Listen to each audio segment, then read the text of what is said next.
Ketika istighfar kita jadikan sebagai perisai, maka insya Allah yakin dan percaya, di situ ada ridho Allah, di situ ada kasih sayang Allah, di situ ada anugerah Allah. Istighfar yang paling ringan di mata Allah, astaghfirullahaladzim. Dan istighfar yang sempurna di mata Allah, astaghfirullah rabbal baraya, astaghfirullah minal khataya.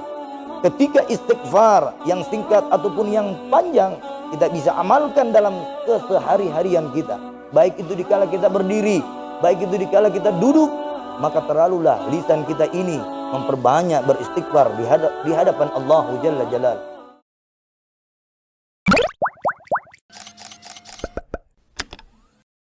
Assalamualaikum warahmatullahi wabarakatuh. Ayyuhal hadirun jamaah rahimakumullah yang dibahagiakan oleh Allah. Hamdan li rabbina khassana bi Muhammadin wa anqazna min zulmatil jahli wad dayajir. Alhamdulillahilladzi hadana bi 'abdihil mukhtari man da'ana ilaihi bil idzni wa qad nadana labbaika ya man dallana wa hadana. Allahumma salli wa sallim ala sayyidina Muhammadin nurika syari' wa madadikal jari wajma'na fi kulli adwar wa ala alihi wa sahbihi ajma'in. Amma ba'd. Ayyuhal hadirun jamaah yang dimuliakan oleh Allah Subhanahu wa taala. Salah satu sabda Nabi Muhammad sallallahu alaihi wasallam di mana beliau berkata, pergunakan waktu kamu dalam memperbanyak membaca beristighfar di hadapan Allah Jalla Jalal. Ketika engkau berada di dalam satu ruangan, maka dianjurkan untuk memperbanyak beristighfar. Dimanapun kalian berada, baik di dalam rumah, ataupun di dalam kantor, ataupun di dalam pesawat, kapal, di dalam mobil, di atas motor, baik dikala berdiri, duduk dan berbaring, jangan pernah engkau menghilangkan cintamu kepada Allah dengan memperbanyak mensucikan jiwa-jiwa yang kotor menjadi bersih di hadapan Allah Subhanahu wa taala. Ayyuhal hadirun jamaah yang dimuliakan oleh Allah Subhanahu wa taala.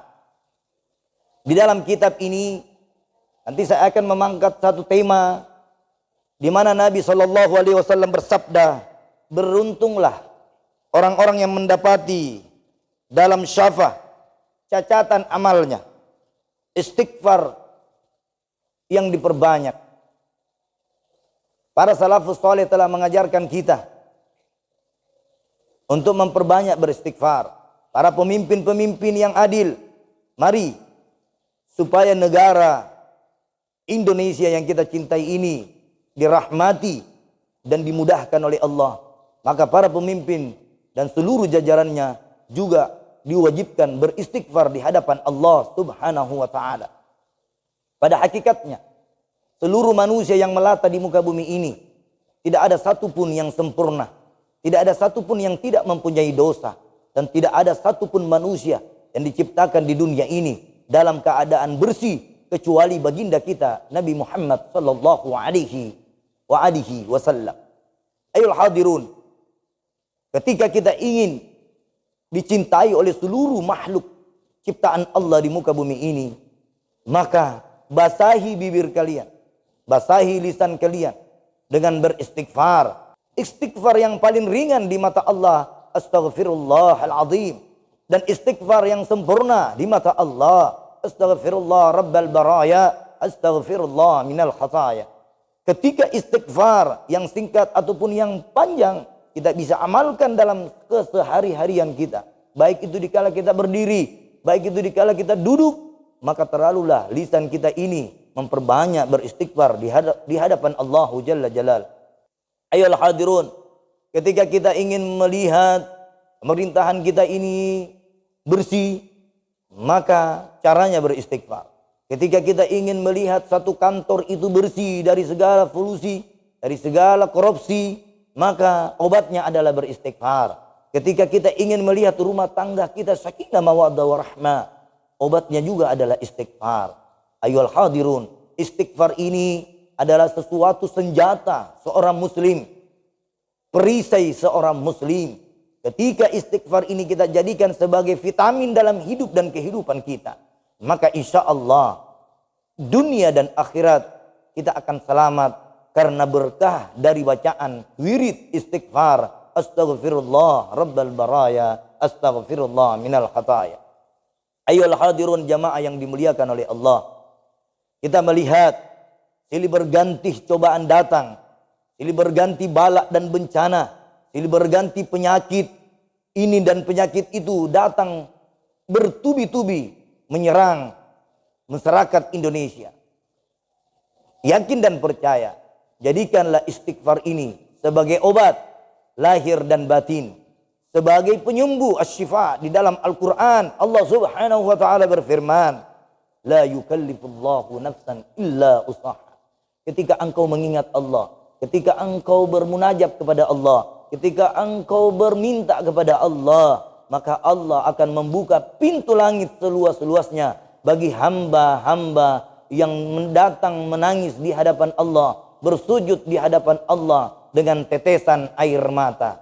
Ayyuhal hadirun jamaah rahimakumullah, jadikan air-air mata kalian di dunia ini bermanfaat. Jangan menjadikan air mata kita resah dan gelisah terselubung di dalam jiwa sanubari kita. Ayyuhal hadirun jamaah yang dimuliakan oleh Allah, ketika istighfar kita jadikan sebagai perisai, maka insya Allah yakin dan percaya di situ ada ridho Allah, di situ ada kasih sayang Allah, di situ ada anugerah Allah. Allah tidak tidur sebagaimana manusia yang tidur. Maka insya Allah sebagai kesimpulan, mari kita mengajak kepada seluruh kerabat keluarga kita, baik dari kalangan pemerintah ataupun jajarannya, keluarga kita dan kerabat-kerabat kita, jadikan istighfar ini sebagai motivasi untuk selalu jujur dimanapun kalian berada. Sebab istighfar menghilangkan sifat kesombongan. Karena istighfar, iri dengki di dalam hati kita akan hilang. Sebab istighfar mencuci dosa kita lahir dan batin. Sebab istighfar menghilangkan dosa besar dan dosa kecil, dan dosa yang disengaja ataupun yang tidak disengaja. Akhirul kalam, semoga bacaan istighfar kita ini dapat diijabah dan dikabulkan oleh Allah subhanahu wa ta'ala. Mungkin itu yang saya bisa sampaikan. Kurang dan lebihnya mohon dimaafkan. Wabillahi taufiq wal hidayah. Wassalamualaikum warahmatullahi wabarakatuh.